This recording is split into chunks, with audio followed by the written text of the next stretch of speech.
Bom dia, feliz sábado. Vamos relembrar alguns pontos importantes relacionados ao estudo da lição dessa semana, na lição número 8, Pureza em uma época corrupta. A lição muito importante, que vem trazendo assuntos pertinentes à nossa época. E aqui já no primeiro tópico, vem falando sobre aspectos importantes em que precisamos vigiar nossa atitude, principalmente com relação à inveja, à crítica. Temos muitas vezes cedido a essa tentação de criticar veementemente o nosso irmão, talvez por inveja, talvez porque a minha posição não foi aceita ali na ocasião. E temos aqui o exemplo que aconteceu com Miriam, a irmã de Moisés, que agiu com muita inveja, crítica e acabou recebendo uma punição severa, né? Foi acometida por lepra. E até um pensamento aqui, se Deus, né, não poupou os anjos, então também não há de poupar essas pessoas que têm cometido esse grave delito, né? Aqui no tópico número 2, que vem falando sobre a presunção,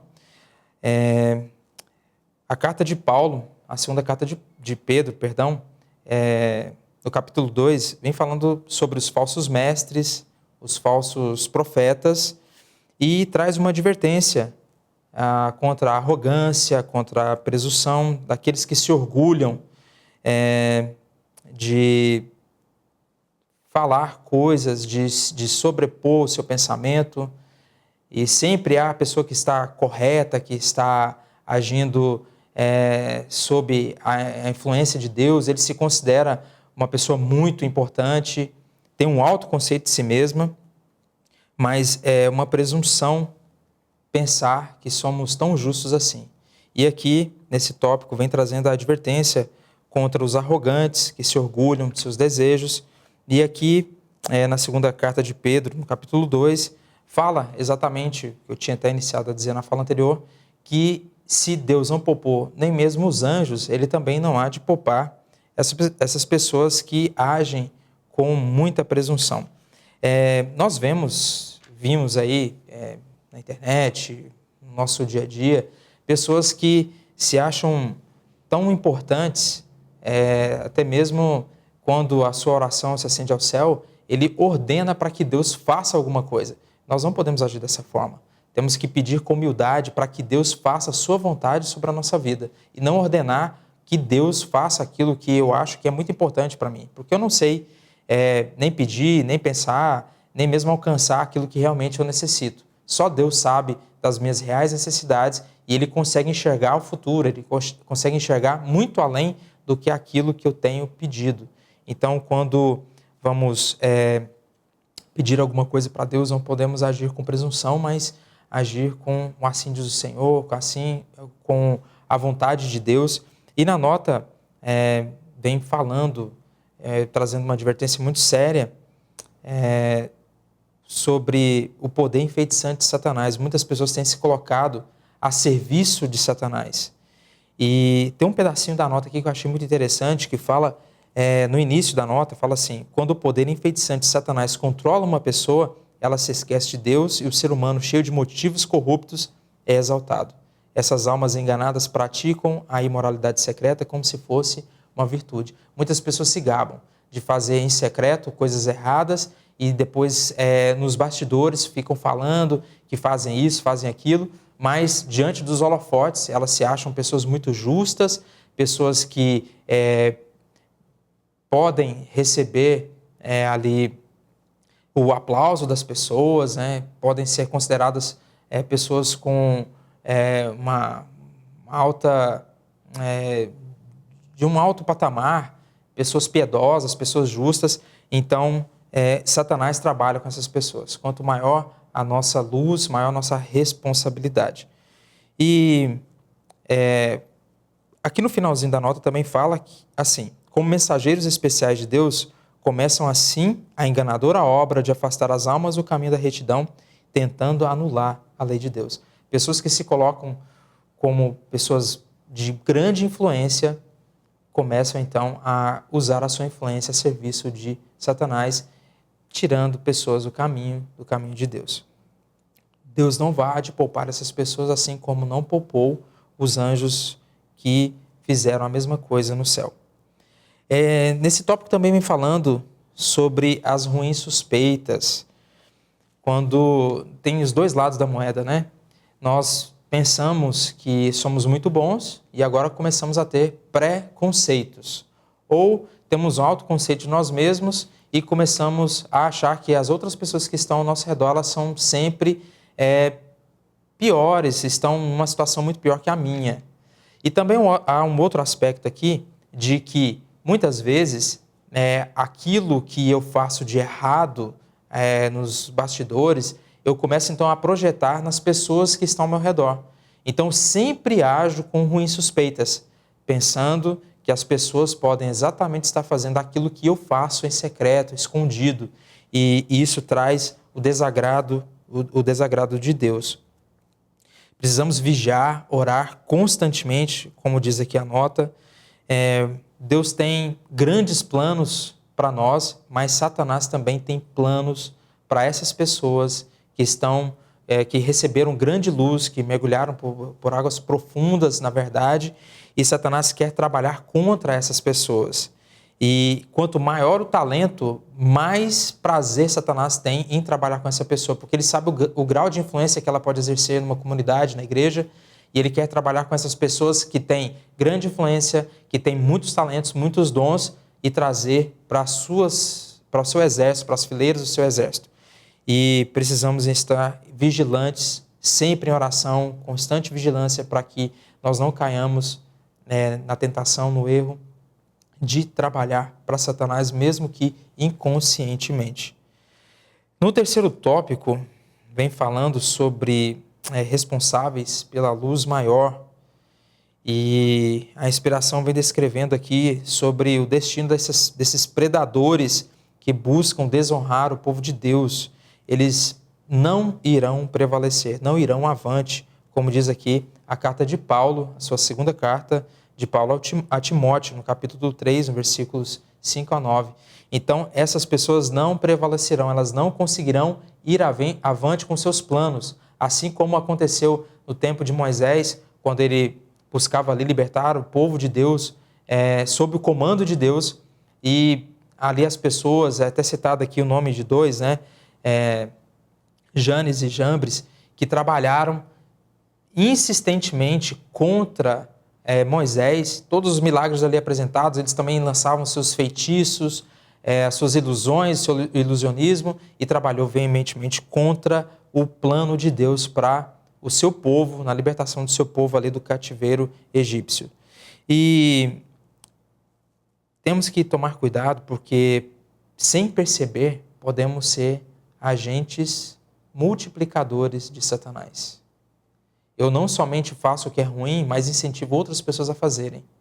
E isso traz também o desagrado de Deus. No pedacinho final da nota, diz assim: à medida que aqueles que praticam esses pecados degradantes estão se multiplicando no mundo e tentam se infiltrar em nossas igrejas, eu os advirto para que não lhes deem lugar. Afastem-se do sedutor. Embora afirme ser um seguidor de Cristo, na verdade é Satanás em forma humana. Que terrível. Que texto muito, muito pesado, uma advertência muito grande. Então, se eu tenho cometido esse erro, ainda há tempo. Eu não preciso continuar sendo escravo de Satanás. Satanás tem uma estratégia. Ele quer escravizar você, quer me escravizar, apresentando a liberdade. Porém, ser escravo de Satanás não constitui liberdade. Ser servo de Deus, sim, constitui liberdade. Ser servo de Deus, fazer a vontade de Deus, me torna uma pessoa livre do pecado, livre das garras de Satanás. Essa é a verdadeira liberdade. E é a liberdade que Satanás tem medo, ele odeia, ele não quer que sejamos libertos, sejamos pessoas livres, livres para servir a Deus. Ele quer que sejamos escravos, estejamos sob seu domínio. Ainda o tópico continua falando sobre aqueles que afirmam ter a luz maior. Há um perigo muito grave, específico, que pode acontecer com essas pessoas que se dizem ter a luz maior. Pode acontecer comigo, pode acontecer com você também. Pode acontecer com aquele que estuda menos a palavra de Deus e pode acontecer também com aquele que estuda muito a palavra de Deus, que é de pregar e não praticar aquilo que prega. Olha, nós poderíamos ter um grau de influência muito maior no mundo se nós simplesmente pregássemos com a prática do Evangelho. Se fôssemos excelentes práticos e não meramente teóricos. Temos sido talvez especialistas em Bíblia, especialistas em espírito de profecia, teólogos especialistas, mas não temos praticado a verdade em nossas vidas. E Satanás exulta com isso. Porque se eu não exerço influência trazendo pessoas para Deus, simplesmente eu estou exercendo influência para afastá-las de Deus, e isso é o que o inimigo quer que façamos. Aqui também é uma advertência sobre as práticas imorais, a imoralidade sexual, e muitas vezes nós temos dado a conotação do fato em si, né, da consumação do ato em si, mas eu tenho colocado essa imoralidade sexual diante dos meus olhos todos os dias, com a facilidade dos meios tecnológicos e da tecnologia. Na palma da minha mão eu tenho acesso a todo o conteúdo, do pior conteúdo produzido pelo diabo. E eu tenho colocado isso talvez dentro da minha casa. Eu tenho substituído o altar de Deus pelo entretenimento do diabo. E isso traz um desagrado tremendo de Deus. Muitas vezes nós queremos que Deus esteja presente, que Ele se faça presente no nosso lar, mas nós não temos deixado o altar do Senhor funcionando todos os dias. O altar do Senhor na minha casa não tem funcionado de manhã, não tem funcionado à tarde. Eu não tenho feito o culto na parte da manhã, não tenho feito o culto na parte da tarde. E Satanás também exulta quando nós não nos colocamos sob a influência do Espírito Santo, sob a influência de Deus, de Jesus. O diabo penetra e ele atua poderosamente. E aqui entramos no quarto tópico. É hora de renunciar aos nossos pecados favoritos. Qual é o seu pecado favorito? Tem até um filmezinho, né, infantil, o meu malvado favorito. É algo também produzido aí pelas brilhantes mentes satânicas. Mas qual é o seu pecado favorito? Qual é o meu pecado favorito? Qual é aquele pecado que eu sinto que ele precisa fazer parte do meu escopo pessoal? Aquele pecado que eu acho muito interessante, que eu considero que ele, na realidade, nem é pecado. Então, esse é o pecado que eu preciso renunciar. E é muito difícil conseguirmos identificar esse pecado. É claro, né, isso é óbvio, porque se eu tenho o meu pecado de estimação, para mim isso já não é mais pecado. E agora é a hora de rever as nossas práticas, em que caminho nós temos trilhado, em que ponto do caminho temos trilhado com o inimigo e retroceder e voltar novamente para o caminho do Senhor. Voltar novamente para o Senhor, porque Jesus é o caminho, a verdade e a vida, e nós não podemos chegar ao céu se não for por esse caminho que é Jesus. E se nós insistirmos nessas práticas, nós seremos comparados ao que aconteceu ali no antigo Israel, na época de Balaão. Balaão exerceu uma influência poderosa, ele não conseguiu alcançar o coração do povo pela pregação, porque Deus não permitiu que ele amaldiçoasse o povo, mas ele conseguiu influenciar as pessoas para o mal. E muitas pessoas ali se entregaram ao culto pagão, se entregaram ali aos desejos da carne, participaram desses cultos onde havia imoralidade sexual, orgia de todo jeito, a glutonaria, e se entregaram então à influência de Satanás. Uma vez estavam nas fileiras de Deus, do exército de Deus, e agora estavam ali festejando com o inimigo. Que triste fim para essas pessoas. E é o mesmo fim daqueles que se colocam sob a influência do inimigo. Nós temos ainda a porta da graça aberta e temos a oportunidade, por meio do estudo dessa palavra, dessa lição, de encontrarmos os pontos negativos em nossa vida, onde temos falhado até aqui, e fazer um concerto com Deus, um novo pacto com Deus. Todo pecado, de acordo com a nota, todo pecado nutrido vira um hábito. Então, nada começa por acaso. A pornografia não começa por acaso, a imoralidade sexual não começa por acaso, o adultério não começa por acaso, a fornicação não começa por acaso. Tudo tem um início. E esse início pode estar na palma da minha mão. E temos que, irmãos, seriamente, cuidar das avenidas da alma. O que eu tenho visto, o que eu tenho colocado diante dos meus olhos, o que eu tenho permitido os meus filhos verem. Nós também não podemos deixar os nossos filhos vivendo numa bolha, né, sem contato nenhuma com a tecnologia. Mas crianças já têm tido esse tipo de acesso. Que nem mesmo, nenhum adulto, nem pessoa mais madura poderia ter esse tipo de acesso. As crianças já têm tido esse acesso. Satanás tem conseguido colocar isso diante dos olhos das nossas crianças, dos nossos jovens, e ele tem moldado esses jovens por aquilo que eles têm contemplado. Nós somos transformados por aquilo que ouvimos da palavra de Deus, somos transformados também por aquilo que contemplamos. Se eu contemplo Jesus todos os dias, eu serei transformado à imagem e semelhança de Cristo. Mas se eu contemplo essas coisas diante das telas, diante da minha série favorita, do meu filme, diante daquilo que está na palma da minha mão, eu serei transformado à imagem e semelhança daquilo que eu tenho colocado diante dos meus olhos. Esse é um perigo que nós estamos expostos. O quarto tópico continua dizendo sobre esses perigos. A pergunta B do quarto tópico, ela repete ali a pergunta 3B, mas trazendo um novo enfoque. E nós temos caído no perigo de pregar aquilo que nós não praticamos.